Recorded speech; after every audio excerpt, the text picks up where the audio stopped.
മുസ്ലിമായ ഓരോ മനുഷ്യന്റെയും ഒരു ഡ്രീമാണ് പടച്ച തമ്പുരാന്റെ അതിമനോഹരമായ അത്ഭുതങ്ങൾ കൊണ്ട് സൃഷ്ടിക്കപ്പെട്ട സ്വർഗലോകത്തിലേക്ക് പ്രവേശിക്കുക എന്നുള്ളത്. സ്വർഗലോകത്തിന്റെ തനി വിപരീതമാണ്, നേരെ വിപരീതമാണ്.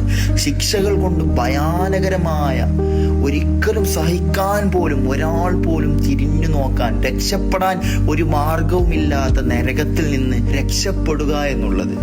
ഒരാൾ അല്ലാഹുമ്മ അജിർനി മിനന്നാർ എന്നുള്ള പ്രാർത്ഥന പതിവാക്കുകയാണെങ്കിൽ നരക വിമോചകനായിരിക്കുമെന്ന് പ്രവാചകൻ സല്ലല്ലാഹു അലൈഹി വസല്ലം തങ്ങൾ പഠിപ്പിക്കുകയാണ്. മഗ്രിബ് നിസ്കാരത്തിന് ശേഷവും സുബ്ഹ് നിസ്കാരത്തിന് ശേഷവും, അതുകൊണ്ടാണ് മറ്റു നിസ്കാരങ്ങൾക്ക് ശേഷമില്ലാതെ 7 തവണ അല്ലാഹുമ്മ അജിർനി മിനന്നാർ എന്ന് പതിവാക്കാൻ പ്രവാചകൻ സല്ലല്ലാഹു അലൈഹി വസല്ലം തങ്ങൾ പഠിപ്പിച്ചത്. കാരണം രാവിലെയും വൈകുന്നേരവും അല്ലാഹുവിന്റെ മാലാഖമാർ ഈ ലോകത്തിലേക്ക്